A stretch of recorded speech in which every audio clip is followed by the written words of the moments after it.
ये हमारी पार्टी ने ये फैसला लिया कि शुरू से फाउंडेशन स्टोन नई पार्लियामेंट बिल्डिंग का प्रधानमंत्री डाला, फिर उसके बाद नेशनल इनॉग्रेशन किया। अब ये तीसरा मौका है कि वो तो हमारा मुझ से बोलना ये है कि स्पीकर कस्टोडियन होता है लोकसभा का, और प्राइम मिनिस्टर जो है वो एग्जीक्यूटिव का हिस्सा है, स्पीकर लेजिस्लेचर का हिस्सा है, और जुडिशरी सीजीआई है। तो प्रधानमंत्री बहैसियत एग्जीक्यूटिव गैर जरूरी के लेजिस्लेचर के डोमेन में इंटरफेयर कर रहे हैं, और हमारे संविधान में सेपरेशन ऑफ पावर्स हमारे संविधान के बेसिक स्ट्रक्चर का हिस्सा है। तो हमारा बोलना यह है कि प्रधानमंत्री इसका इनॉग्रेशन स्पीकर साहब ओम बिरला के जरिए कराए और उनको करने दे, और वो ऐसा करते हैं तो एमआईएम पार्टी से शिरकत करेगी। जहां तक नई लोकसभा का सवाल है, यस, जब 2019 में चुनाव के बाद जब पहली ऑल पार्टी मीटिंग पार्लियामेंट के लाइब्रेरी में हुई थी, उस वक्त मैं एक वाहिद एमपी था जिसने इस बात को उठाया था कि हमको नई लोकसभा की जरूरत है, क्योंकि जो पुरानी लोकसभा में जब वोट ऑफ कॉन्फिडेंस होता है या कोई बिल को पास किया जाता है तो बहुत मुश्किल होता है उसमें, और उसका जो पुरानी बिल्डिंग है बड़ी खूबसूरत जरूर है, उसका फायर क्लियरेंस भी नहीं है, मगर ये जो इनॉग्रेशन हो रहा है तो स्पीकर को करना चाहिए क्योंकि वो कस्टोडियन है हाउस के। राजदंड को भी लेकर बातचीत की जा रही है, छोड़िए ना, ये तो सब चलते रहता है। नागपुर में आपकी जनसभा है, क्या मायने निकाले जाए इसके लिए, क्या चुनावी प्रचार के तौर पे देखा जाए? ये पार्टी के प्रोग्राम है, पार्टी के प्रोग्राम को आए हैं, पार्टी को स्ट्रेंथन करने के लिए हमारी जिम्मेदारी है, हमारे जिम्मेदार लोग काम कर रहे हैं, तो आए। केसी राव की जो पार्टी है वो महाराष्ट्र में एक तरफ से आ रही है, क्या कहेंगे इसको? 2024 लोकतंत्र है, जमहूरियत है, हर किसी को आकर अपनी अपनी पार्टी का काम करने की इजाजत है, तो उसमें किसी को क्या बोल सकते हैं, कोई भी आ सकता है। केरल में एमआईएम लोकसभा चुनाव में किसी के साथ गठबंधन करेगी क्या, या अकेले चुनाव लड़ने वाली है? अभी टाइम है ना, अभी तो टाइम है, जब आएगा टाइम बताएंगे आपको। सर, केरल के महाराष्ट्र में अभी ऐसे सिचुएशन है कि एमआईएम को कोई साथ में लेना नहीं चाहता। हाँ, कोई साथ नहीं लेना चाहता है, हाँ। कोई बात नहीं, अल्लाह हमारे साथ है, जनता हमारे साथ है। सर, उद्धव ठाकरे के साथ आपकी मुलाकात होने वाली थी। हाँ? उद्धव ठाकरे के साथ आपकी मुलाकात होने वाली थी। किससे?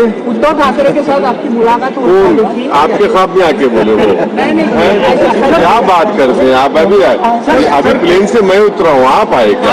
अरे छोड़िए। केरल के मंदिरों में आरएसएस पे बैन लगाने की बातचीत थी।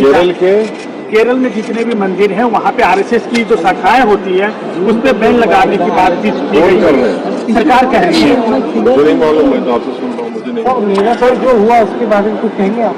मीरठ में तो झूठा इल्जाम लगाया गया है, हमारे कॉरपोरेटर्स पूरे खड़े हुए, गैर जरूरी तौर पर बीजेपी के लोग वहाँ पर एग्रेसिवनेस दिखाए, गैर जरूरी तौर पर गाली गलौज किए और दबाने की कोशिश किए, मगर हम बीजेपी के लोगों से कहना चाहेंगे कि एमआईएम जैसा मत करिए आप।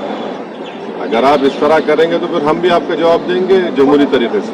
नागपुर के कुछ मंदिरों में ड्रेस कोड लागू किया गया है, कल से कुछ नोटिस बोर्ड लगाए हैं, आपका उसमें मेरे को नहीं मालूम सर। मेरठ के इशू आपकी पार्टी शिरकत नहीं करेगी कल के?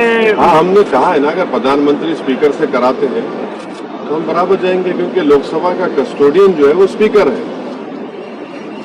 है। प्रधानमंत्री बड़े नहीं है लोकसभा में, स्पीकर बड़ा है, लीडर ऑपोजिशन बड़ा नहीं होता है, इसीलिए तो लोकसभा का सेक्रेटेरिएट अलग है, लोकसभा का सेक्रेटेरिएट अलग है, लोकसभा अलग ही है, वो लेजिस्लेचर का हिस्सा है। Theory of separation of powers में एग्जीक्यूटिव अलग है, इंडिपेंडेंट है, जुडिशरी इंडिपेंडेंट है, एग्जीक्यूटिव और लेजिस्लेचर अलग है। ये प्रधानमंत्री सब में चले आ रहे हैं, वो जाए, उनका नाम तो आ गया ना फाउंडेशन फ्लैग पे, स्पीकर को कराए, ओम बिरला से कराए, क्या होगा? आसमान तो नहीं गिरने वाला है ना, आसमान तो नहीं गिरेगा, दिल बड़ा करे प्रधानमंत्री थोड़ा। उन्होंने तो सजदा किया था पार्लियामेंट को जब पहली मरतबा गए थे, संविधान किताब उठाकर चूमा था उसको, तो सजदा और आप चूम लिए, तो ओम बिरला से कहिए कि करो इनॉग्रेशन।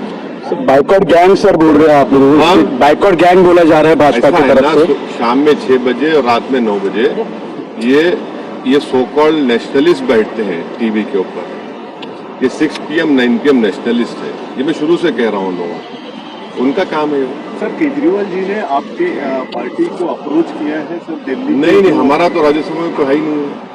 और अरविंद केजरीवाल को उनकी पार्टी को जवाब देना चाहिए कि जब 370 हटाया गया था, जिसको मैंने पार्लियामेंट में खड़े होकर उसका अपोज किया था और उसको कॉन्स्टिट्यूशनल ब्रीच कहा था, वो क्यों सपोर्ट किया 370 हटाने का? आज रो रहे हैं। जब उनको ख्याल नहीं आया था कि किस तरह से एक स्टेट को यूनियन टेरिटरी बना दिया गया था। तो ये इनकी हमेशा से अरविंद केजरीवाल जो है सॉफ्ट हिंदुत्व नहीं बल्कि रियल हिंदुत्व को फॉलो करता है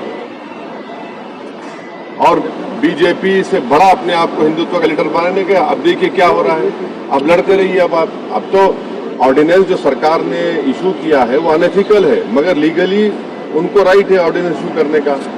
अब सुप्रीम कोर्ट में जाएंगे, वहां पर सरकार बोलेगी कि हम पार्लियामेंट बिल ला रहे हैं। अब लड़ते रहिए, अब आप 24 आ जाएगा। तो ये तो इनको सोचना चाहिए था कि उन्हें 370 का क्यों साथ दिया सरकार का। लव जिहाद कानून की जरूरत आपको लगती है क्या?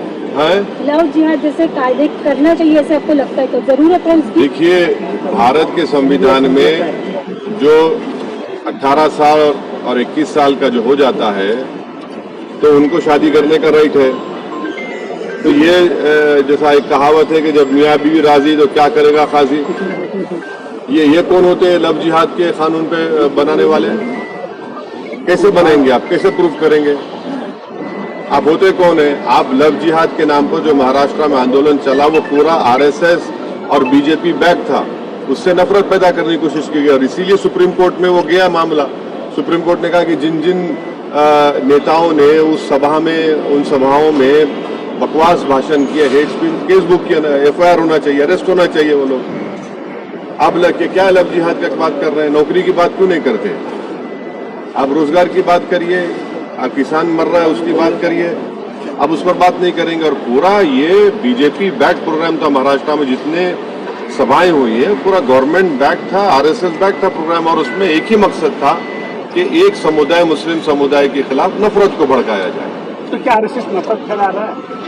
क्या फूल बरसा रहे हैं? फूल बरसा रहे हैं। उनका जो ओथ होता है वो ओथ क्या है बताइए? आप पढ़े होंगे ना, आप तो नागपुर के हैं, हम सुना पढ़े होंगे।